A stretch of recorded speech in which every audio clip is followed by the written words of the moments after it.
নমস্কার। National school of drama আয়োজিত জনভারত রঙ্গ মহোৎসবে গরিফা নাট্যায়নের নিবেদন লো আ গায়ে সোনে কে চিড়িয়া।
শুনুন দাদু, নাটকের বিস্ময় করা জাদু। জাদু? কিরকম জাদু? হ্যাঁ, নাটক মানে ম্যাজিক, জাদু। আচ্ছা, আপনি কি বলতে চাইছেন বলুন তো? হ্যাঁ, আমি বলছি, আপনাকে বলছি। নাটক হলো এমন একটা জাদু যা দেখলে মানুষ সহজেই আকৃষ্ট হয়। এই ভারতবর্ষে এই প্রথম এই নাটকের জাদু উৎসারিত হয়েছিল।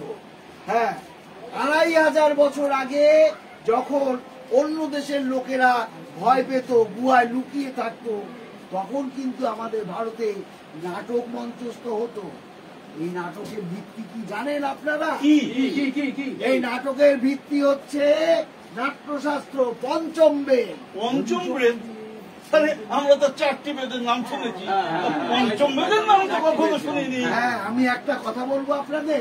এই আপনাদের এই মূর্খতার কারণেই আমাদের দেশ সভ্যতা সংস্কৃতি থেকে পিছিয়ে যাচ্ছে।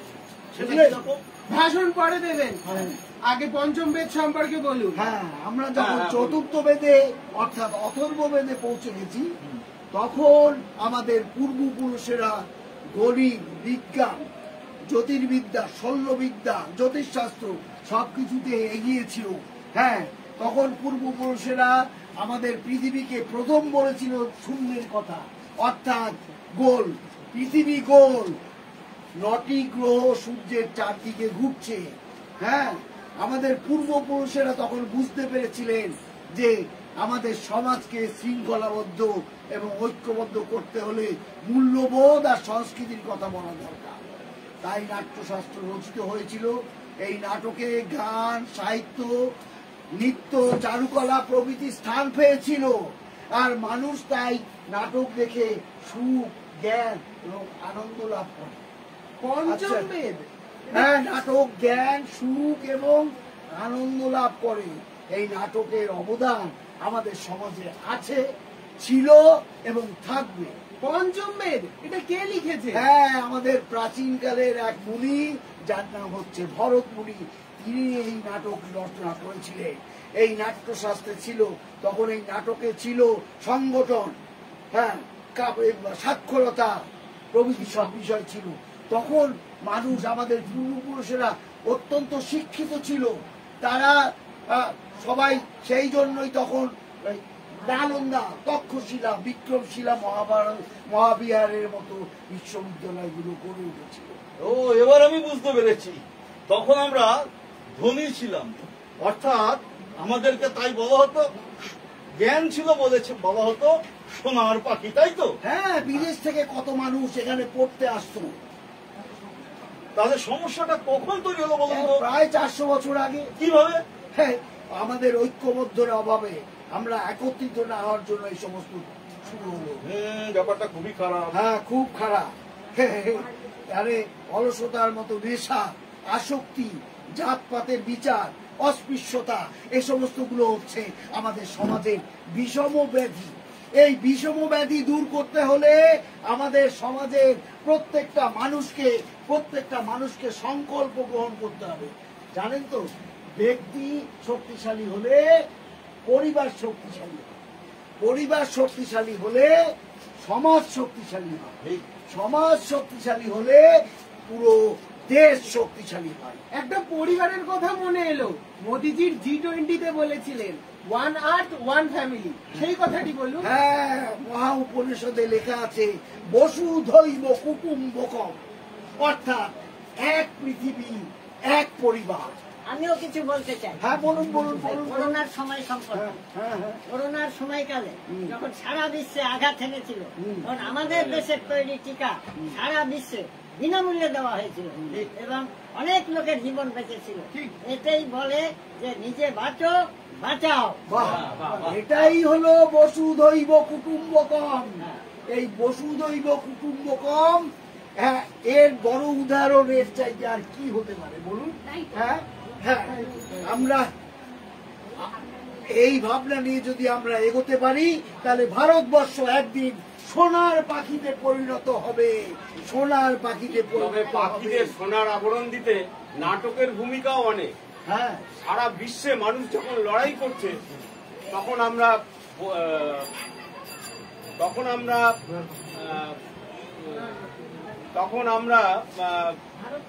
ভারত রঙ্গ মহোৎসবের মাধ্যমে সারা বিশ্বকে আলিঙ্গন করছি। এর মাধ্যমে জ্ঞানের আদান প্রদান হবে এবং সংস্কৃতিরও আদান প্রদান হবে। তবেই আমরা আগের মতো আবার সোনার পাখি হয়ে উঠব। ঠিক বলেছে। এইভাবে চলতে থাকলে আমরা একদিন আবার সোনার পাখিতে পরিণত হব। আসবে ফিরে মোদের সোনার পাখি, ফিরে আসবে আমাদের সোনার পাখি। দূর হবে গরিবের দুঃখ যন্ত্রণা, মুছে দেব অত্যাচারের যত যন্ত্রণা। দুঃখের রাত হবে অবসান, সোনার পাখি আবার করবে কলতান। সীমান্তে হব মোরা প্রহরী, হানাদারের যত হানাদারি। ফিরে এসো সোনার পাখি, হৃদ মাজারে রাখি। এসো সোনার পাখি, তোমায় হৃদ মাজারে রাখি। হৃদ মাজারে রাখি, হৃদ মাজারে রাখি, হৃদ মাজারে রাখি। লো আগিয়া শোনে কি এই চুপ! এই তুমি খুব লাফাচ্ছ। ঠিক আছে বলুন তো, সোনার পাখি হতে গেলে মানুষকে আর কি কি বিষয়ে সচেতন করতে হবে? এই তোমরা যদি কেউ পড়াশোনার সাথে যুক্ত থাকো তাহলে যারা অশিক্ষিত তাদের শিক্ষা সম্বন্ধে সচেতন করবে, আর যারা নারী কল্যাণ সমিতির সাথে যুক্ত থাকো তাহলে নারীদের ক্ষমতা, নারীদের শিক্ষা সম্বন্ধে সচেতন করবেন। এছাড়া সমাজে যেসব অপরাধগুলো কাজ হচ্ছে তাদের বিরুদ্ধে সে সম্পর্কে সচেতন করবে। মহিলারা শক্তিশালী হলে পরিবার শক্তিশালী হয়। নাটকের মাধ্যমে আর কোন কোন বিষয়ে মানুষকে সচেতন করা যায়? মাদক আসক্তির সম্বন্ধে সচেতন করা যায়, যেমন এর ফলে সমাজের অর্থনৈতিক, সামাজিক, স্বাস্থ্য সম্বন্ধে অনেক সংকট দেখা দিচ্ছে, সেগুলো সম্বন্ধে তোমরা সচেতন করতে পারো। জাতপাত অস্পৃশ্যতা ভুলে ভারতকে একটা উন্নত ভারতে নিয়ে যেতে হবে। উন্নত ভারত কিন্তু কিভাবে? বিজ্ঞানের জ্ঞানের দ্বারা কিছু কিছু নতুন জিনিস উদ্ভাবন করে, কিন্তু অন্য দেশকে বিশ্বাস না করে নিজেকে আত্মনির্ভর হতে হবে। শুধু বিজ্ঞানকে ভিত্তি করে এসব হবে না না, যে কারণে এই নাট্যশাস্ত্র হয়েছে, লেখা হয়েছে, সেই সব কারণগুলোকে নিয়ে আমাদের এগিয়ে যেতে হবে। যেমন শিল্প, ভাস্কর্য, স্থাপত্য, আগত প্রজন্ম, নতুন প্রজন্ম, তাছাড়া আমাদের বেদ, পুরাণ, মানে যা কিছু পূর্বপুরুষরা অবদান রেখে গেছে সেগুলোকে আবার অন্বেষণ করতে হবে, সেগুলোকে পড়তে হবে, জানতে হবে, বুঝতে হবে। তবেই আমাদের ভারত উন্নতর পথে এগিয়ে যাবে। তার জন্য আমাদের ঐক্যবদ্ধ হয়ে লড়াই করতে হবে। হ্যাঁ, তবে সংস্কৃতি আর ভাষাকে কিন্তু ভুললে চলবে। ঠিক ঠিক ঠিক ঠিক। তাহলে আমাদের দেশ বা আমরা শক্তিশালী হয়ে নেতৃত্ব দিতে পারব। যে নেতৃত্ব শিক্ষার কথা বলবে, মানবতার কথা বলবে, সাম্রাজ্যবাদের কথা নয়, তবেই আমাদের দেশ বিশ্বগুরু হয়ে এগিয়ে যাবে। বিশ্বগুরু তবে আপনি এক কাজ করুন, দয়া করে আমাদেরকে এমন কিছু বলুন যাতে করে আমরা নাটকের মাধ্যমে সেটাকে সমাজে প্রতিফলন ঘটাতে পারি এবং মানুষকে শিক্ষা দিতে পারি।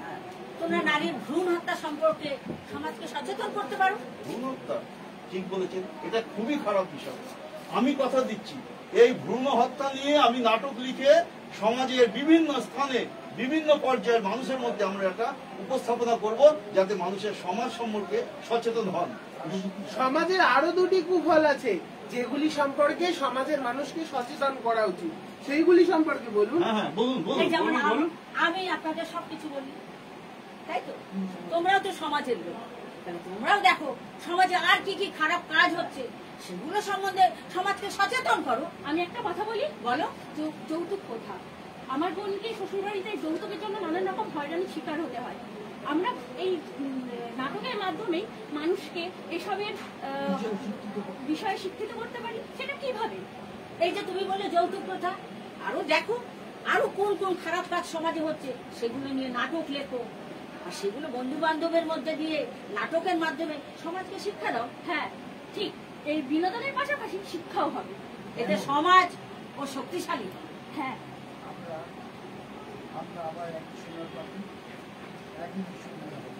ঠিক বলেছেন, আমরা আবার সোনার পাখি হব, আবার বিশ্ব নেতা হব, বিশ্বগুরু। হ্যাঁ। আসবে ফিরে মোদের সোনার পাখি, ফিরে আসবে আমাদের সোনার পাখি। সোনার পাখি, সোনার পাখি। দূর হবে গরিবীর দুঃখ যন্ত্রণা, মুছে দেব অত্যাচারের যত লাঞ্ছনা। যত লাঞ্ছনা, যত লাঞ্ছনা। সুখের রাত হবে অবসান, সোনার পাখি আবার করবে কলসান। করবে কলসান, করবে কলসান। সীমান্তে হব মোরা প্রহরী, রুখব হানাদারের যত হানাদারি। যত হানাদারি, যত হানাদারি। ফিরে এসো সোনার পাখি, হৃদ মাঝারে রাখি। এসো সোনার পাখি, তোমায় হৃদ মাঝারে রাখি। হৃদ মাঝারে রাখি, হৃদ মাঝারে রাখি, মাঝারে রাখি। নাটক একটা চমৎকার অবদান, যার মাধ্যমে আমরা সমাজকে বিনোদনও দিতে পারি, আবার জ্ঞানও পেতে পারি। এই জ্ঞান আর এই অগ্রগতির মাধ্যমে আমরা দেশকে এগিয়ে নিয়ে যাব। বসুধৈব কুটুম্বকমের ভারতের ধারণা বাস্তবায়িত হবে। ভারত আবার 2047 সালে 100 বছরের স্বাধীনতা উদযাপন করবে। আমাদের অবশ্যই তার জন্য একটা বিশেষ শিক্ষার ব্যবস্থা করতে হবে, যা সমস্ত ভারতীয়দের ক্ষমতায়ন করে, অন্তর্ভুক্তিমূলক বৃদ্ধিকে উৎসাহিত করে এবং 21 শতকের পথে আমরা যাতে ভারতকে এগিয়ে নিয়ে যেতে পারি। ভারতের ইতিহাসে এই সময়কাল দেশটি যখন লাভ দিতে চলেছে, সেই নির্দিষ্ট সময়ের মধ্যে এত বড় লাভ দিয়ে একটি উন্নত জাতিতে পরিণত হয়েছে। তাই ভাই বলছি, এটাই সঠিক সময়। ন্যাশনাল স্কুল অফ ড্রামা দ্বারা আয়োজিত ভারত রঙ্গ মহোৎসবের অধীনে ভারত জনরঙ্গ মহোৎসবে আসুন আমরা সবাই অঙ্গীকার করি আমাদের শিল্প, সংস্কৃতি, ভালোতা সবগুলোর শক্তি সম্বন্ধে আমরা জানবো এবং ভারতকে উন্নত ভারতে পরিণত করব। আর এর জন্য পঞ্চপ্রাণ বিশ্ব নেতা হয়ে উঠতে থিয়েটারের একটা বড় অবদান থাকবে। আসুন আমরা এই পঞ্চপ্রাণ সবাই মিলে অঙ্গীকার করি, আপনারাও বলুন। উন্নত ভারতের লক্ষ্য, দাসত্বের প্রতিটি চিহ্ন থেকে স্বাধীনতা। আমরা আমাদের ঐতিহ্যে গর্বিত। ঐক্য ও সংহতি, নাগরিকদের কর্তব্যবোধ। পুরো পৃথিবীটাই একটা পরিবার। বন্দে ভারত, বন্দে ভারত, জয় জয় ভারত, জয় জয় ভারত। ভারত